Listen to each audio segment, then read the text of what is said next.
శైవాగమాలు ఎన్ని అమ్మ? వాటి గురించి ఒకసారి ఎక్స్‌ప్లెయిన్ చేయి. శైవ ఆగమాస్ అంటే శివుడి గురించి చెప్పేటటువంటి విధానం అన్నమాట. శివుణ్ణి పూజ చేయడంలో 3 పద్ధతులు ఉంటాయి. ఓకే. అద్వైత, ద్వైత, ద్వైత అని 3 టైప్స్ ఉంటాయి అన్నమాట. అంటే అద్వైతం అంటే నేను దేవుడు వేరు కాదు, ఓకే. నేను దేవుడు ఒకటే, ఆత్మ పరమాత్మ ఒకటే ఓకే. అని పూజించే పద్ధతి ఒకటి. ద్వైత అంటే ఏంటంటే ఈ అద్వైతాన్ని తర్వాత ద్వైత సాంప్రదాయాన్ని, అంటే దేవుడు నేను ఆత్మ ఒకటే, అంటే నేను దేవుడు ఒకటే కానీ ఒక్కొక్క టైంలో సపరేట్గా ఉంటాం అని చెప్పేటటువంటి పద్ధతి.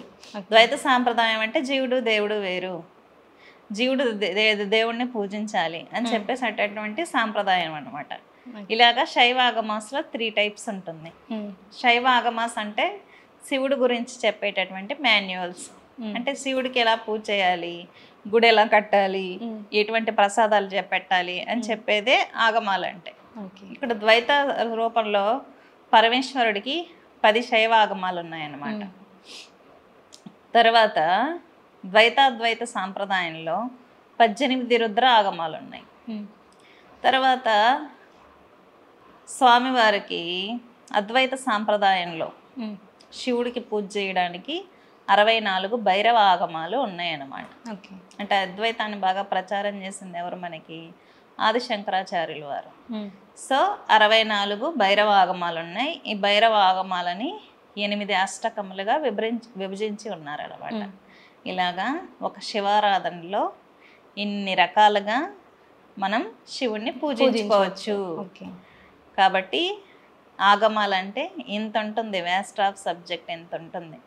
మనం పరమేశ్వరుని పూజించేటప్పుడు ఆయన్ని రుద్రుడిగా పూజిస్తే ఒక విధానం, భైరవుడిగా పూజిస్తే ఒక పూజా విధానం, శివుడిగా పూజిస్తే ఒక పూజా విధానం, ఇలా 3 విధానాల్లో ఉంటుందన్నమాట.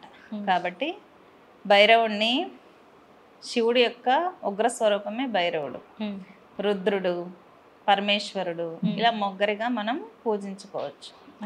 మీకు ఇప్పుడు రుద్రం చదువుతారు, ఐడియా ఉంది కదా. ఈ రుద్రం అనేది రుద్ర ఆగమాల నుంచి వ్యక్తమైనటువంటిది. ఓకే. అసలు శివుడికి ఎలా పూజ చేస్తే నచ్చుతుందమ్మా మరి? శివుడు జ్ఞానం ఇచ్చే దేవత. మన శరీరంలో పంచభూతాలు బ్యాలెన్స్ అవ్వాలనుకోండి, ఓం నమ శివాయ అంటే పంచాక్షరి, నమశివాయ అంటే పంచాక్షరి అన్నమాట. నమశివాయ పంచాక్షరి నుంచి 7 కోట్ల మహామంత్రాలు ఉద్భవించాయి. ఓకే. అంటే 7 కోట్ల మహామంత్రాలు జపిస్తే ఎంత ఫలితం ఉంటుందో నమశివాయ అంటే అంత ఫలితం అన్నమాట. చాలా ఈజీ మంత్రం, చాలా పవర్ఫుల్ మంత్రం ఏదంటే పంచాక్షరి. చాలా చాలా పవర్ఫుల్. ఓకే. కొంతమంది ఆడవాళ్ళు మగవాళ్ళని బాగా టార్చర్ పెట్టుంటారు, మొగుళ్ళని. ఆ పాపం పోవాలి అనుకోండి ఈ పంచాక్షరి మంత్రం జపించాలి. ఓకే. హింస పెట్టేసి ఉంటారు అన్నమాట. కొడుకుల్ని హింస పెట్టే తల్లులు కొంతమంది ఉంటారు.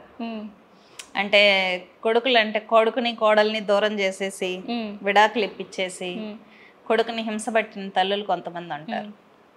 కొంతమంది భార్యలు ఉంటారు, ఎంతసేపు టార్చర్ చేస్తూ ఉంటారు అనమాట మగవాళ్ళని. అదంతా పాపం. ఆ పాపం పోవాలంటే నమశివాయ మంత్రం చేస్తే చాలు, ఈజీగా ఆ పాపాలన్నీ పోతాయి.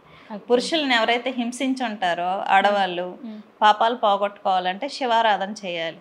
ఓకే. మరి ఒకవేళ మగవాళ్ళు హింసిస్తే మగవాళ్ళకి పాపం పోవాలంటే వాళ్ళు ఏం చేయాలమ్మా?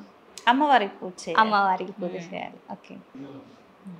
స్మృతి, శృతి అంటే ఏమిటమ్మా? శృతి అంటే అంతర్గతంగా వినబడింది అని అర్థం. అంతర్గతంగా వినబడడం అంటే ఏంటి? యాస్ట్రల్ బాడీకి చెవులు ఉంటాయి కదా, అంటే ఇంటర్నల్ మెమరీ. ఓకే. అంటే చెవులు అంటే ఫిజికల్ బాడీకి చెవులు ఉంటాయి, యాస్ట్రల్ బాడీకి కూడా చెవులు ఉంటాయి.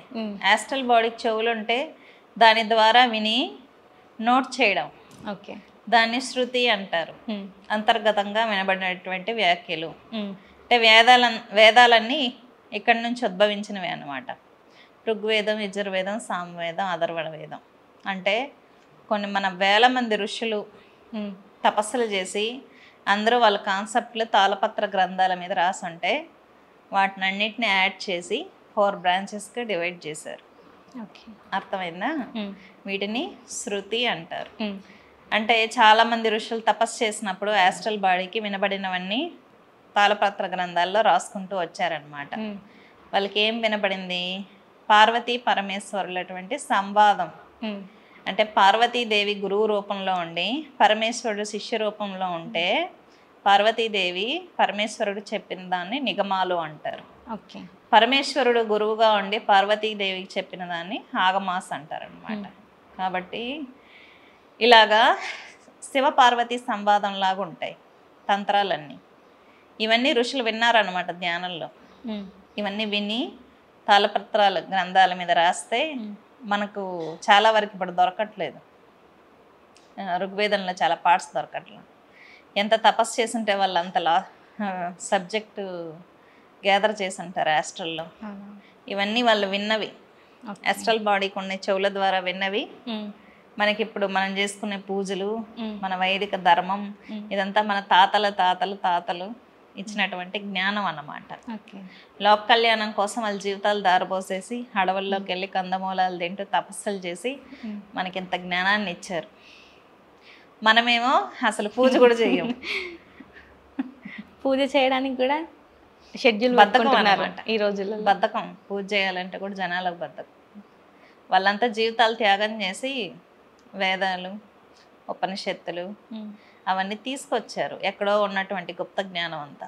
కన్య పూజ, సుహాసిని పూజ అంటే ఏంటమ్మా? మీకు కన్యా పూజ, సువాసిని పూజ అనేది చండీ హోమాలు చేసినప్పుడు చేస్తారు. చండీదేవి అంటే ఎవరు? శ్రీ మహాసరస్వతి. మీకు దేవి శాక్తేయ ఉపాసనలో ప్రామాణికమైనటువంటి గ్రంథం దేవి మహాత్యం. దేవి మహత్యంలో మహాకాళి, మహాలక్ష్మి, మహాసరస్వతి, దుర్గా రూపాయి ఇట్లా దుర్గా స్వరూపంలో ఉంటుందన్నమాట అమ్మవారు. శ్రీ మహాసరస్వతిని చండీ అంటారు.